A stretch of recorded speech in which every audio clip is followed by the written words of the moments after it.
Assalamualaikum warahmatullahi wabarakatuh. Di kesempatan kali ini saya akan membahas mengenai penyusunan hipotesis penelitian. Sebelum itu saya akan menjelaskan mengenai definisinya gitu. Nah, hipotesis itu berasal dari bahasa Yunani yang mana hipo itu berarti lemah atau kurang, sedangkan tesa itu teori atau pernyataan yang disajikan sebagai bukti gitu, yang artinya hipotesis itu sebagai pernyataan yang masih lemah kebenarannya dan perlu dibuktikan gitu, atau dugaan yang sifatnya masih sementara gitu. Nah, adapun menurut Kerlingers dan Tuchman, hipotesis itu diartikan sebagai dugaan sementara atau jawaban sementara terhadap hubungan dua variabel atau lebih gitu. Nah, selanjutnya hipotesis itu terdapat dua jenis gitu. Yang pertama hipotesis nol, yang umumnya ditulis H0 gitu. Nah, hipotesis ini tuh yang menyatakan tidak adanya pengaruh atau hubungan antara variabel X dan variabel Y gitu. Nah, untuk jenis yang kedua itu ada hipotesis alternatif yang dilambangkan dengan HA atau H1 gitu. Nah, hipotesis ini tuh menyatakan adanya hubungan antara variabel X dan variabel Y atau adanya perbedaan antara dua kelompok tersebut gitu. Nah, kedua variabel hipotesis ini tuh H0 dan HA itu selalu berpasangan gitu ya, yang dimana jika salah satu ditolak maka yang lainnya pasti diterima. Contohnya, jika H0 itu ditolak maka HA-nya itu diterima gitu. Begitupun sebaliknya jika HA-nya ditolak maka H0-nya diterima diterima gitu.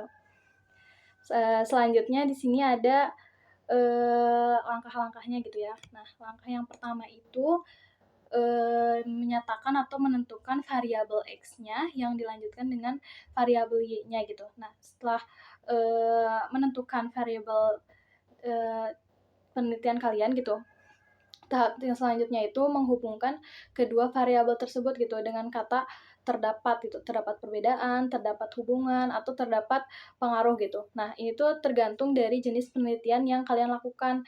Misalnya, judul yang kalian ambil tuh eee, hubungan A dan B gitu. Nah, maka hipotesisnya tuh bisa ditulis, terdapat hubungan antara A, dan B gitu. Nah, gitu. Kemudian untuk langkah yang ketiga itu nyatakan prediksi yang diharapkan. Nah, dalam sebuah penelitian kan kita pasti mengharapkan seperti apa gitu ya, jawaban dari penelitian kita gitu, apakah lebih tinggi atau lebih kurang atau sama aja sama dengan gitu. Nah, itu tuh perlu kita jelaskan juga gitu. Nah, dari mana sih prediksi ini tuh? Prediksi ini tuh bisa kita dapatkan dari berbagai kajian literatur yang kita lakukan gitu. Baik, selanjutnya di sini itu ada contohnya. Nah, contohnya itu dari judul Pengaruh Pemanfaatan Media Sosial terhadap Self-Directed Learning pada mahasiswa program studi Pendidikan Masyarakat Angkatan 22 di UPI. Nah, maka hipotesis yang bisa kalian rumuskan atau tuliskan, hipotesis nolnya gitu ya, atau H0 itu bisa kalian tuliskan, tidak terdapat pengaruh yang signifikan antara pemanfaatan media sosial terhadap peningkatan self-directed learning pada mahasiswa program studi pendidikan masyarakat angkatan 22 di UPI gitu.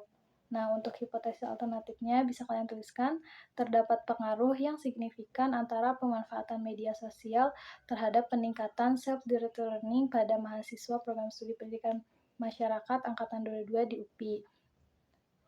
Mungkin sekian dari saya. Wassalamualaikum warahmatullahi wabarakatuh. Terima kasih.